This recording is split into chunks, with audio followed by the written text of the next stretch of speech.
అంగన్వాడీ కేంద్రాలు ప్రభుత్వ పాఠశాలల్లో విద్యార్థులకు అందించే భోజనం ఇతర వాటి విషయంలో నాణ్యత లేకపోతే ఖచ్చితంగా చర్యలు తీసుకుంటామని రాష్ట్ర ఫుడ్ కమిషన్ చైర్మన్ విజయ ప్రతాప్ రెడ్డి హెచ్చరించారు.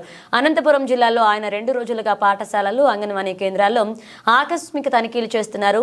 ఇందులో భాగంగా అనంతపురం నగరంలో ఇవాళ ఉదయం అశోక్ నగర్, కృపానంద నగర్లో అంగన్వాడీ కేంద్రాలను పరిశీలించారు. అక్కడ విద్యార్థులకు అందిస్తున్న గుడ్లు, పాలు, ఇతర వాటిని ఆయన పరిశీలించారు. ఏమైనా ఎక్స్పైరీ డేట్ ఉన్నాయా లేదా, నాణ్యత లోపం ఉందా అన్నది పరిశీలించారు. అలాగే విద్యార్థులను అడిగి కూడా వివరాలు తెలుసుకున్నారు. ఈ సందర్భంగా ఆయన మాట్లాడుతూ విద్యార్థులకు అందించే ఆహార విషయంలో అధికారులు తగిన జాగ్రత్తలు తీసుకోవాలన్నారు. ఎక్కడైనా లోపాలు ఉంటే ఖచ్చితంగా చర్యలు తీసుకుంటామన్నారు. మరొక వైపు ఏజెంట్లు ప్రభుత్వం నుంచి ఈ బాధ్యతలు తీసుకున్నప్పుడు ఖచ్చితంగా వారికి ఆమోదయోగ్యమైన ధరలే ఉంటాయని, దానికి అనుగుణంగా సరఫరా చేయాల్సి ఉంటుందన్నారు. ఏజెన్సీ నిర్వాహకులు ఎవరైనా తప్పులు చేస్తే జాయింట్ కలెక్టర్ దృష్టికి తీసుకువెళ్లాలని ఆయన సూచించారు. ఏవైనా లోపాలు ఉన్నా లేదా ఫిర్యాదు చేయాలనుకుంటే 9490551117 నెంబర్కి వాట్సాప్ చేయాలని సూచించారు. ఎలా ఉన్నారు? అన్నం అంతా ఇక్కడే తింటున్నారా? ఎవరైనా క్యారేజ్ తెచ్చుకుంటున్నారా? బాగుంది అన్నము. ఏపీ స్టేట్ ఫుడ్ కమిషన్ చైర్మన్గా నేను ఈరోజు అనంతపురం డిస్టిక్లో పర్యటన చేస్తున్నాం. ఫుడ్ కమిషన్ ముఖ్యంగా civil supplies, mid day meals, anganwadis, welfare hostels, PM Matru Vandana Yojana అని చెప్పేసి మొదటి డెలివరీకి 5,000 రూపాయలు, రెండవ డెలివరీ బేబీ గర్ల్ అయితే 6,000 రూపాయలు ఇచ్చే పథకాలను మేము పర్యవేక్షిస్తాం. ఇది నేషనల్ ఫుడ్ సెక్యూరిటీ యాక్ట్. ఆ యాక్ట్ మీద మేము పనిచేయడం జరుగుతూ ఉంది. దీంట్లో పిల్లలకు సక్రమంగా భోజనాలు ఇస్తున్నారా లేదా, ఏమైనా లోటుపాట్లు ఉన్నాయా, అంగన్వాడీస్లో సక్రమంగా అన్ని వస్తువులు టీహెచ్ఆర్ అయితేనేంటి, పిల్లలకి ఇచ్చే పాలు, గుడ్లు, ఇవన్నీ కూడా క్వాంటిటీ, క్వాలిటీ అన్నీ చెక్ చేస్తాం. వెల్ఫేర్ హాస్టల్స్లో ప్రత్యేకంగా ఎటువంటి ఎంతమంది నెంబర్ ఉంది, అంతమంది నెంబర్కి ఉన్నారా, ఇంకా ఎక్కువ మందికి ఏమైనా రాసుకుంటా ఉన్నారా, ఇవన్నీ కూడా పర్యవేక్షిస్తాం.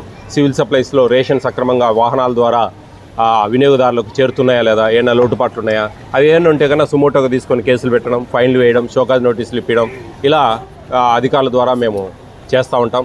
ఈ కమిషన్ అనేది 2017లో ఆంధ్రప్రదేశ్లో ప్రారంభించారు. 2027లో నేను ఛార్జ్ తీసుకోవడం జరిగింది. 2027 వరకు నా తనిఖీలు, నా పర్యవేక్షణ ఇవన్నీ జరుగుతూ ఉంటాయి.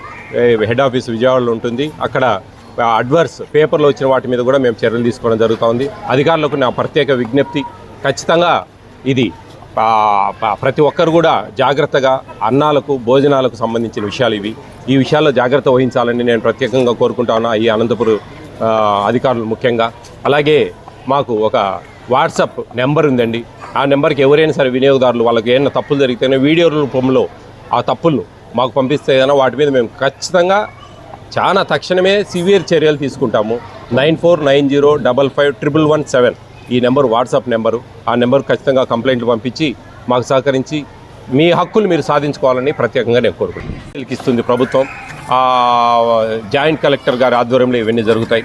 అది ముఖ్యంగా పత్రికా ముఖ్యంగా అయితేనేంటి, media, print and electronic media, మీరు ఖచ్చితంగా ఈ విషయాలలో మీరు జేసీ గారికి, పీడీ గారికి కంప్లైంట్ ఇవ్వండి, న్యూస్ పెట్టండి. వాటి మీద ఆ ఏజెంట్ను అక్కడెక్కడైనా లోటుపాట్లు ఉంటే కన్నా ఆ ఏజెంట్ను బ్లాక్ లిస్ట్లో పెడతారు, కొత్త వాళ్ళకి ఇవ్వడం జరుగుతుంది. ఏజెంట్ కూడా వాళ్ళకి ప్రభుత్వం బిల్లులు సక్రమంగా ఇస్తూ ఉందండి, మంచి డబ్బులు పే చేస్తూ ఉంది. వాళ్ళు వాటన్నిటికి ఒప్పుకొని టెండర్లు వేసుకొని ఉంటారు. కాబట్టి ఆ ఎగ్స్ ముఖ్యంగా, మిగతావన్నీ అయితే ఎక్స్పైర్ డేట్స్ ఇవన్నీ కనపడతాయి. మనం ఈ ఎగ్స్కి ఎక్స్పైర్ డేట్ ఉండదు, కనపడదు, ఎందుకంటే దాని మీద ఏం ప్రింట్ చేయం కదా. కాబట్టి ఆ ఎగ్స్ ఏదైనా పాత వేయడము, ప్లస్ ఎక్కడన్నా కొంచెం సెంటర్లు, పాత సెంటర్లు రేకుల రూమ్లో ఉండడం వల్ల వేడికి అవి ఎక్కువ మగ్గడము అని చెప్పేసి మేము కూడా ఎప్పుడైనా స్టాక్ ఎక్కువ ఉంటే కన్నా 13, 12 ఇవ్వాల్సిన ఎగ్స్ కొన్నిసార్లు 25 కూడా ఒకసారి ఇచ్చేస్తారు టేక్ హోమ్ రేషన్ వాళ్ళకు. ఆ విధంగా జరుగుతూ ఉంది. ఆ విధంగా అయితే ఏజెంట్లు అయితే చాలా జాగ్రత్తగా ఉండాలా. మేము కూడా వాళ్ళ మీద రికమెండ్ చేసి బ్లాక్ లిస్ట్లో పెట్టించడానికి సహకరిస్తాం.